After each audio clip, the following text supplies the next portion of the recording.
everyone. And today I will say, welcome back. One more time. I hope you had a great evening. I actually assume you have, because we are seeing how many is on live stream right now rather than in here. That's the good thing with live stream, that you can start in the car when you're a little bit late because you had a good party yesterday. What I want to talk about today, the way I want to get going to have a really good second day, is to talk about the story that everything will change. I just stole the title of the next keynote speaker. Everything will change. He will talk about this. That's what we talked about yesterday as well. The innovation pressure goes up. The innovation pressure goes up. Everything is changing, and we need to be organized and ready to capture that. And the key way to capture that we talked about yesterday, and if you missed yesterday, we can learn from what the best of the best are doing. We can stand on the shoulders of giants. We can take stuff what Google is doing, and we can create a Swedish language model. Now, how do we get to a position where our companies and organizations can go from being really good at playing the game we know, the organizational paradigm we've had with the management theory since, I guess, the 50s, with your Peter Drucker, with your Hofstadter, with your Porter. We all read those books, maybe, if you're in management. Has been about economies of scale, and it has been about efficiency. And now we're talking about economies of learning, and we are talking about adapting. Now, we have done a journey the last 10 years. We realized in order to start getting value from data and AI, we went more agile. With agile, we become more self-managed teams. We put the product owner in place, and we started getting more speed. That's sort of the first step from the sort of monolithic, tayloristic, siloed approach. We build cross-functional product teams. The next level, when we're going to do this at scale, how do we get these teams to harvest and reuse from each other? How do we make that happen? So this story is about from self-managed teams to federated startups. Essentially, the mindset is, I'm working in a huge company, maybe Scania, maybe Vattenfall, and I want to get going with data and AI for real, value. We're starting in one team. We get a product going, but how do I scale this up? The key problem I have felt when I worked in both Vattenfall and when we are working in Scania, and when we are talking with most of you out here, I'm not going to name any names, is that we get it really well and good and going in one particular team, but when we want to scale this out, we end up that we need to figure out this on a tactical level. And here we now have the dilemma that we have, on the one hand side, a setup of the organization that is geared towards economies of scale, efficiency, cheese grater. Anyone used the cheese grater lately?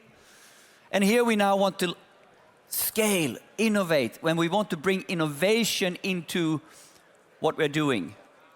And we are not set up for this. We are set up for improving on the game we know, not reinventing our game. And we can talk about the game we know as what is our business model. But we can also talk about this as a group function. Finance. We do reporting. We do periodical reporting. It's been done in a certain way. We have an analog idea how it's done. We started with self-service. How can we reinvent the whole financial function? So when I'm saying reinventing the game, I mean literally business model, process, the way we do things. This becomes a tactical concern. It becomes the challenge of how do we organize and how do we set ourselves up to get this going. And in a nutshell, when we want to do this journey, when we truly want to go from economies of scale to economies of learning, when we want to learn to adapt and industrialize adaptation to new things, innovation, bringing innovation, data and AI into our core processes, it's really 3 horizons. And it's the keywords around harvest and reuse we talked about yesterday. Orchestration, federation, navigation. Now, the first level is very simple. Get the self-managed team right to really organize from data to value. How can we get to real adoption and value of whatever we are doing? So if I take the example of reporting, let's be very basic. I want to completely reinvent how we use data and AI in our periodical reporting. You need to get the data right, you need to get the visualizations right, but you also need to think about the ways of working for the people. How will the business controller work now? How can we reinvent the process? Take it way more efficient. When 80% of the time that was data wrangling and prepping the report is gone, what do we do now? How do we work differently? How do we work with the real questions? So Orchestrate for Value is the first horizon, and it's really important to sort of nail that first. Now, the scaling part of this, start federating to intellectual capital. Very simple. If we get stuff going and we have done something with data and AI in one part of the organization, how do I need to think about productization? What do I need to do to put the wrapper of what I have done so it's easily reusable for another team? On data level, on algorithm level, ways of working level. So everything we do that is better, how do I package that so I can reuse that? So we can stand on the shoulders of giants, we can stand on the shoulders of each other. This is federation. And then the last topic is navigation. When we get to a point of extreme innovation pressure, we live with uncertainty. The traditional models, how we want to plan our companies, supply, demand, we make a budget, we try to plan something. It doesn't really fly anymore. If you're a startup, you know all about this. Because you are not really certain if this will fly yet, so you plan based on hypothesis. Google, Spotify, Amazon, they're really, really good at this. They are looking at the opportunity landscape and put bets on things. And they are steering based on that. If you have worked in Spotify, you've heard this before. They have something really simple, the DIS model. What's the data that we see out there? What can we observe? What's the insight we take out of that?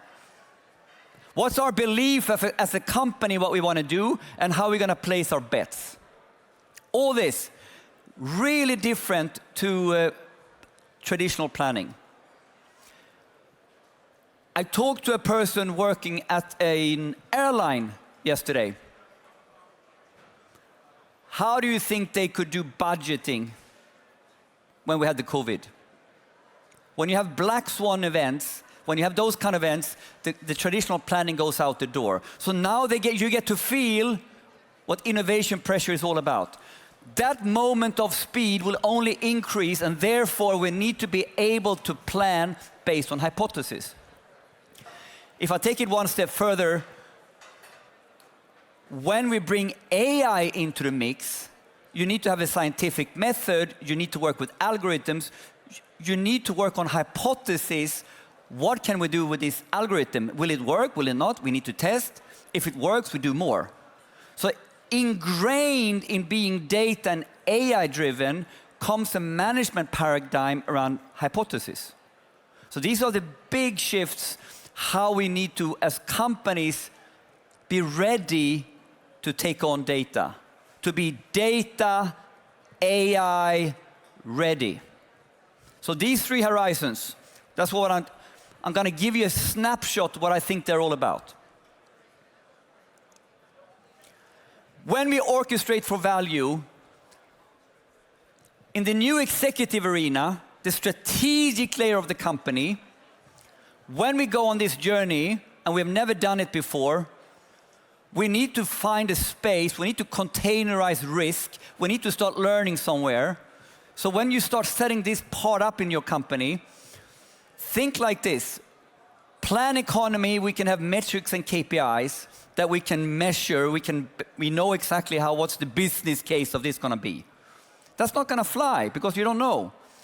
If you flip your mindset from KPIs to OKRs, objectives and key results, you put up an hypothesis, and then you frame your objectives and key results around that, you're shifting your mindset now. How will I measure that I'm effective when my old metrics doesn't work?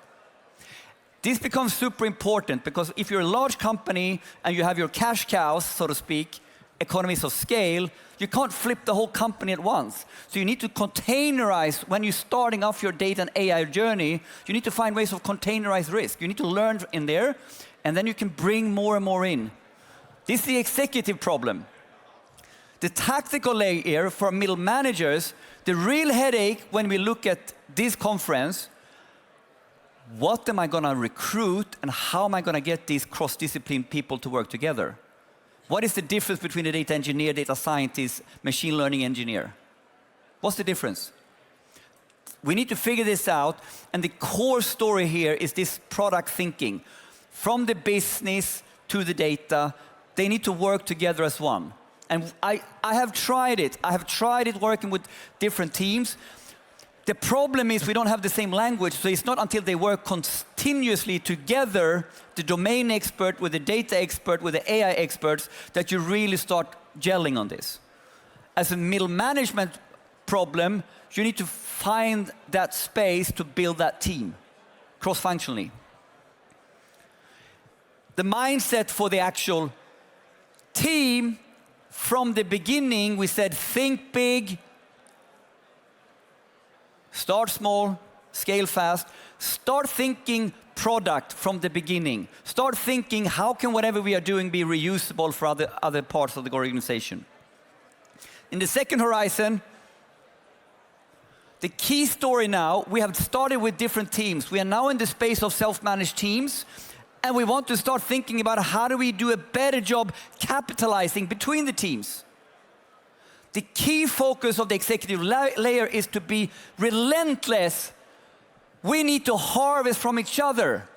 It's not okay that we can't harvest data from each other. It's not okay that we can't share data. That's going to be the second scaling phase when the top management says, sharing data is the new black. Now the manager role, start thinking about how do I set up arenas to federate between teams? What do I do to create the communities? I'm not talking about boards where we sit as executives. I'm talking about the real people having places to meet in their companies.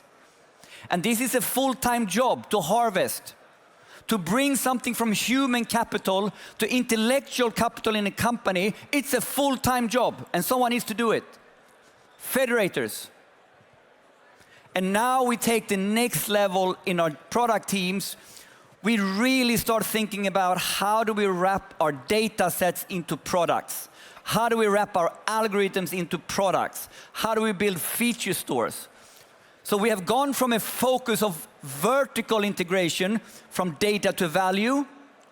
Now we're talking horizontal scaling. Horizontal scaling means that the stuff that we're doing in each part of this whole data value chain needs to be harvestable and reusable. What do you need to do with access? What do you need to do with data quality in order to really have an SLA on a data set?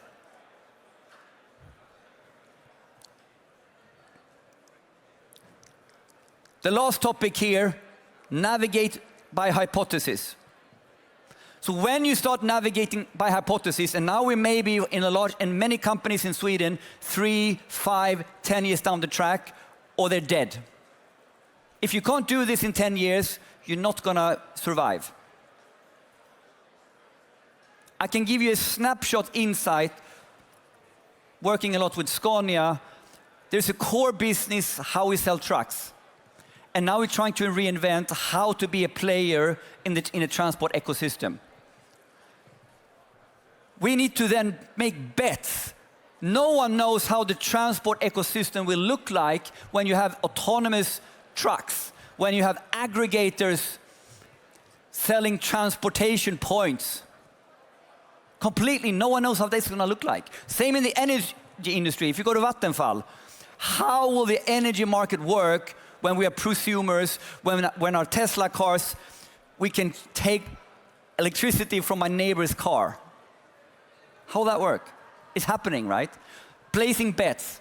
Now to get here, the executives, they need to now place their bets, and they need to then have worked on leading this economies of learning, meshing, harvesting, and reusing. It needs to be a mantra.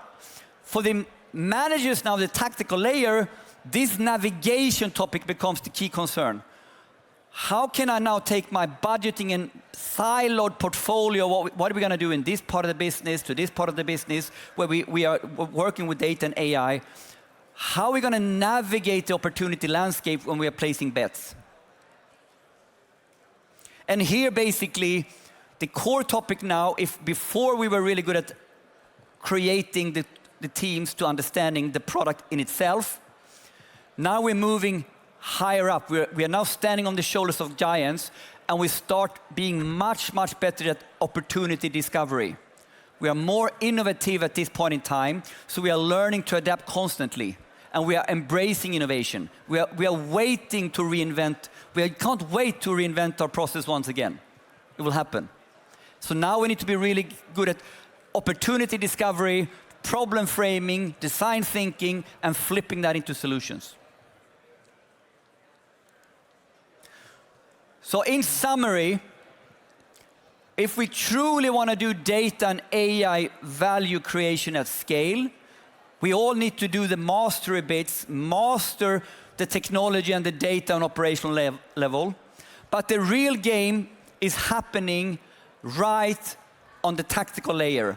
And I try to visualize it that the game will be won on player-coach levels. So if you're a soccer player, you know Barcelona, it's the coach of Barcelona, it's the coach of Liverpool that needs to figure out how we're going to play the game. Who am I going to recruit? Which place I'm going to buy?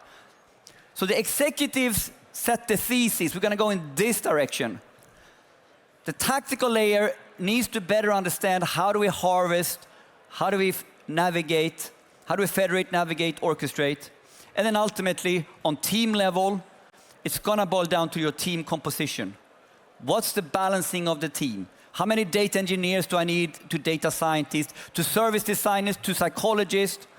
If you look at Spotify's search team, Anders Nyman, head of engineering manager for search in Spotify, the whole team here, he's the engineering manager, he has one context, and then you have the product owners, and then you have many different roles, service designers down to the data scientists.